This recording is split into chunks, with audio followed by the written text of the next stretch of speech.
Un départ très matinal. Aujourd'hui, je quitte la ville de Lima en direction de la région d'Arequipa à l'occasion de survoler la cordillère des Andes très tôt ce matin.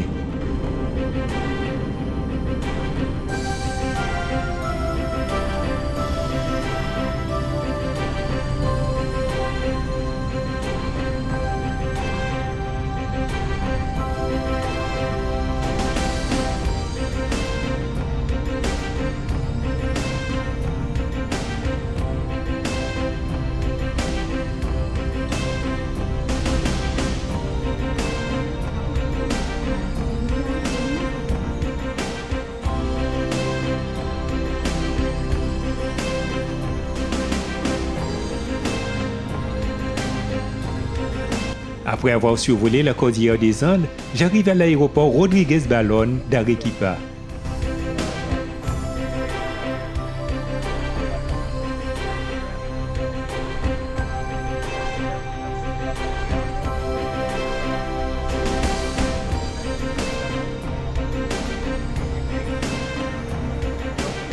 Arequipa est la capitale de la région du même nom et la plus grande ville d'Arequipa. C'est aussi la capitale juridique du Pérou.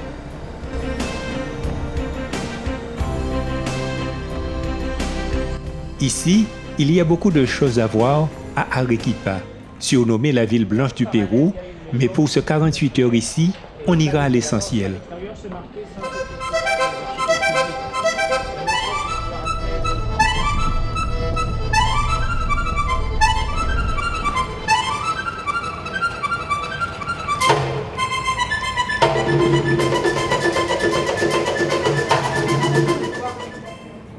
Parmi le patrimoine religieux qui se trouve à Arequipa, il y a plus de 14 églises et plusieurs chapelles et d'autres bâtiments religieux. La première, c'est les Pré-Incas et les Incas jusqu'à 1532. Et après, c'est l'époque coloniale, 1532-1821. Et à partir du 19e, 1921, c'est l'époque républicaine. Là, ça fait partie de notre histoire actuelle. D'accord? Donc, dans le centre d'Arequipa se trouve le monastère de Santa Catalina de Siena, un couvent de plus de 20 000 m². Ce monastère était considéré comme une véritable ville dans la ville, avec un labyrinthe de ruelles dans lesquelles vivaient 450 personnes à son apogée.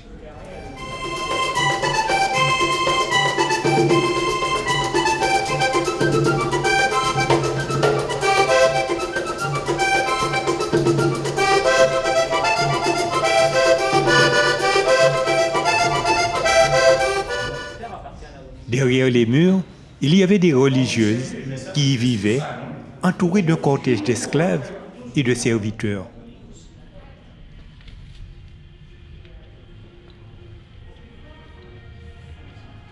Ici, c'est surtout un festival de couleurs chatoyantes avec une très belle architecture que les visiteurs découvrent aujourd'hui. Bien que restauré, le monastère conserve son enchevêtrement de pièces et d'escaliers dans tous les coins, et ses couleurs vives rouges et bleues essentiellement.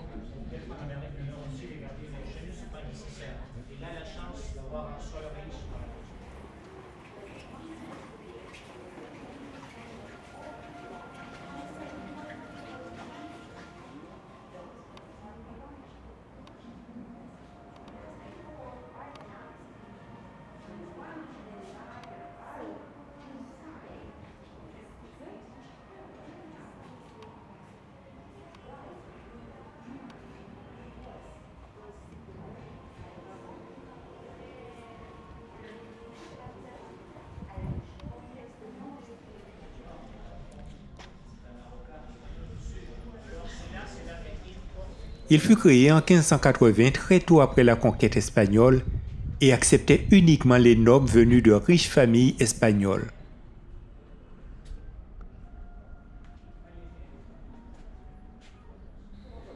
On est toujours très étonné par la taille et le confort de la plupart des cellules du monastère.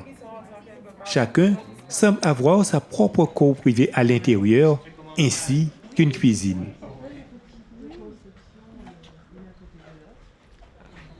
Le couvent de Sainte-Catherine est un édifice religieux magnifique situé dans le centre d'Arequipa au sud du Pérou. Il s'agit d'un monastère de l'ordre de Sainte-Catherine de Sienne, dans lequel se trouvent des religieuses qui ont fait vœu de silence.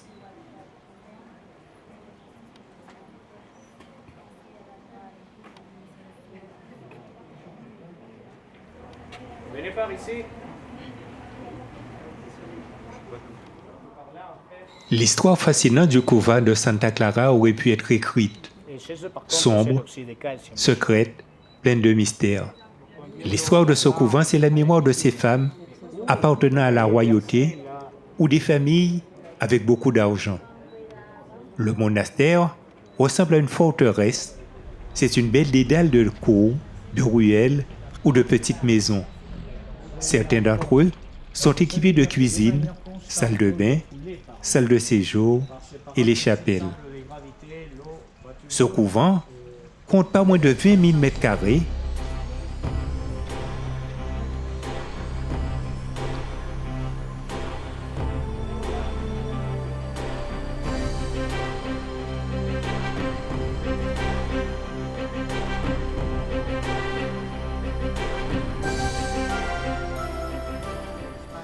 En déambulant dans le couvent aujourd'hui, il est très agréable que vous respirez beaucoup de paix.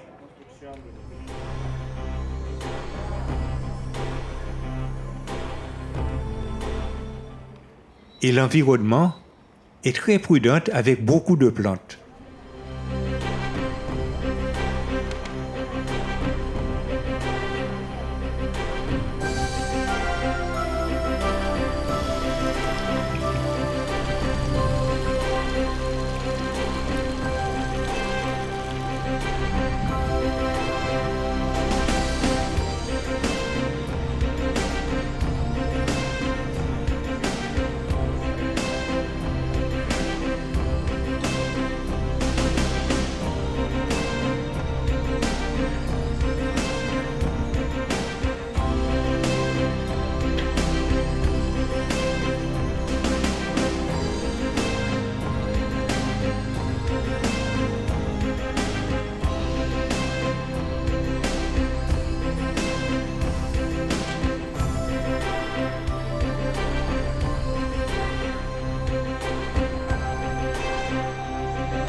Comme dans beaucoup de villes et de pays, l'Alliance française est omniprésente.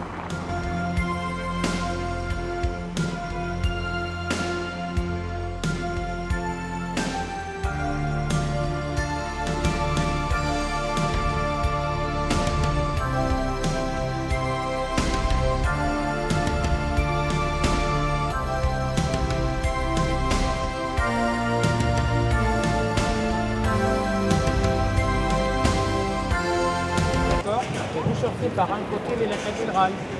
La continuité par là s'appelle La Merced, Notre-Dame de la Grâce. À la moitié de la première rue de côté gauche, il y a le musée de la momie Juanita. C'est ce que je vous racontais tout à l'heure. L'architecture dans le centre historique est caractérisée par la prédominance de pierres de taille. Parmi les zones les plus importantes à visiter à Arequipa, c'est tout d'abord son quartier historique.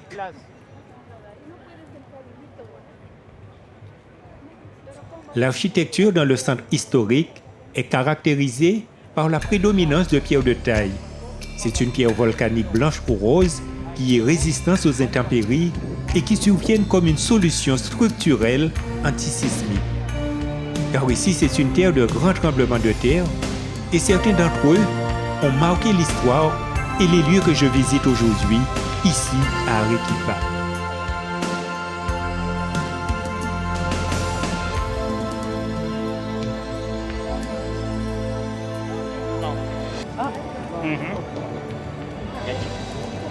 Allez, on va traverser en diagonale la place et on va jusqu'au bâtiment qu'on voit la distance.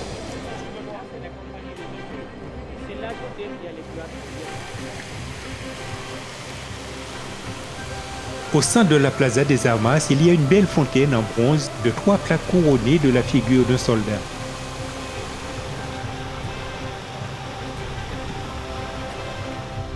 Le cœur de la ville coloniale, c'est ici, un lieu de mémoire et de partage. Sur cette place, de beaux palmiers font le tour de cette statue. C'est un endroit très agréable.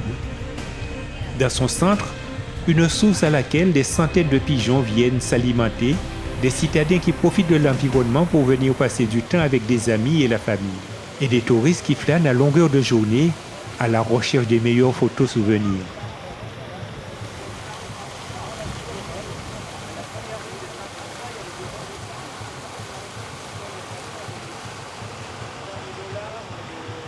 Sous les arcades de la ville, travaillent plusieurs restaurants, agences de voyage et des magasins de produits différents. Il y a aussi beaucoup d'endroits pour déjeuner avec une vue imprenable sur la place.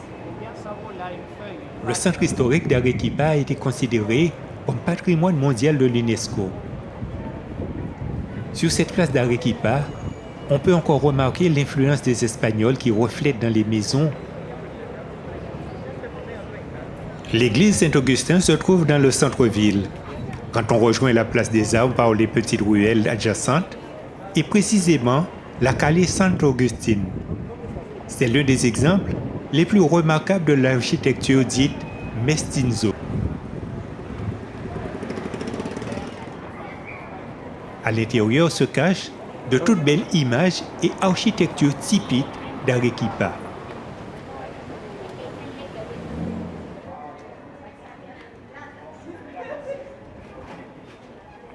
Ici, l'architecture coloniale et le contraste de pierres volcaniques sont en harmonie. C'est un quartier très calme et l'un des rares endroits encore préservés sans être modifiés. Et ce qu'on a comme dessin sur les colonnes, c'est le même. Comme il y avait au monastère, après c'est des coquilles de Saint-Jacques, mais ça ne parle pas du chemin des pèlerinages. En fait, ça parle plutôt d'un sens d'hospitalité et de l'ordre religieuse. Fleurs comme les fleurs de géranium qu'on a vues, il y en a partout. Et ces trucs en bas représentent la fleur nationale péruvienne, celle que vous verrez surtout au lac Titicaca ou à partir des 3005. Ici, on est trop bas pour la fleur nationale, ça pousse en forme d'arbuste. Après, en fait, si vous voyez les gouttières, c'est comme des gargouilles qui ont des lames. Et là, on repère ces sens de métissage.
Hola, ¿qué tal?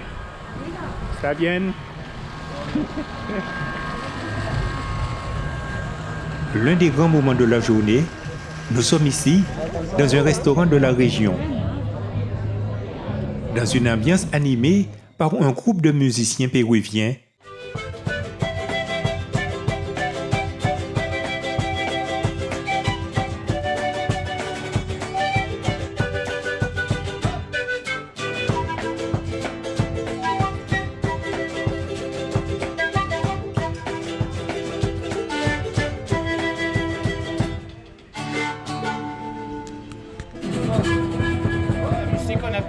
musique andine, pas musique péruvienne.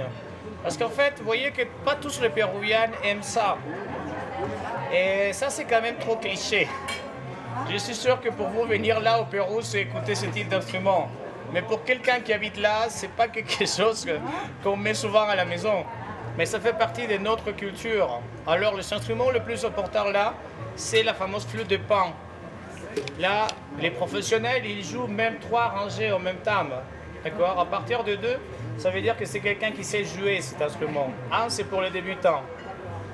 Et puis, nous, on l'appelle zampoña. Zampoña, c'est le nom de cet instrument. Et puis l'autre, c'est la petite guitare andine, comme une mandoline à 10 cordes, que comme vous savez, joue très vite. Ça s'appelle charango. Et les charangos, avant l'arrivée des Espagnols, se faisaient avec des carapaces, soit des tatous ou des tortues. À l'heure actuelle, on le fait avec différents types de bois, mais c'est plutôt avec le bois des jacarandas. D'accord? Donc ce sont les instruments typiques.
La nuit commence à tomber, je suis de retour sur la Plaza des Armas pour admirer un coucher de soleil sous les arcades.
D'un côté de la place, la cathédrale de la ville datant du XVIIe siècle.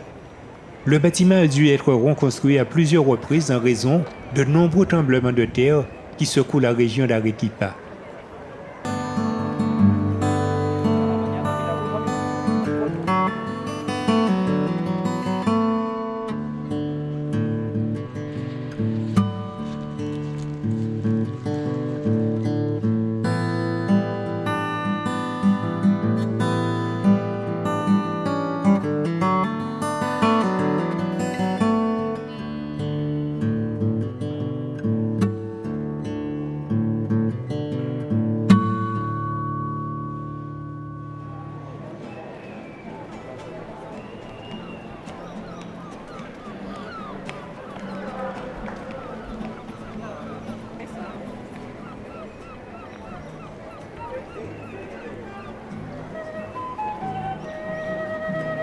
Je suis toujours à la place centrale qui commence à s'éclairer pour nous montrer tout son charme.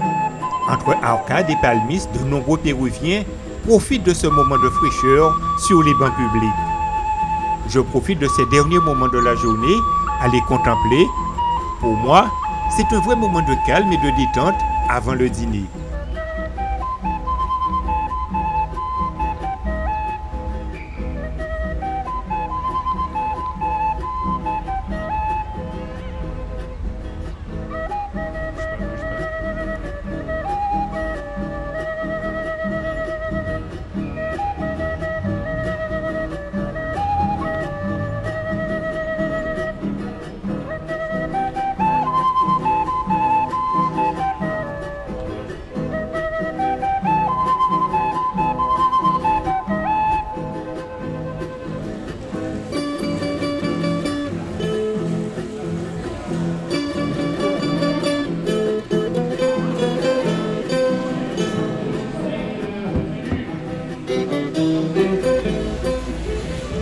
Eh bien, je vais déguster un pisco de la casa.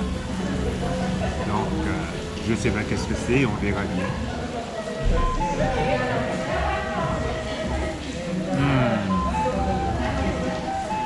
Ah ouais, ça dégage. Allez, tout le monde prêt?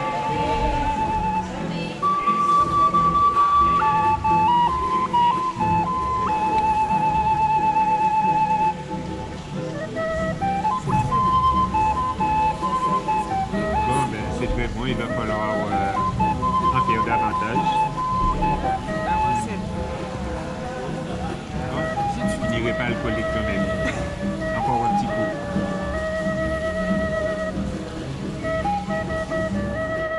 Après un bon dîner, accompagné de pisco, l'apéritif local, je retourne flâner dans les beaux quartiers d'Arequipa, qui est vraiment une ville très charmante.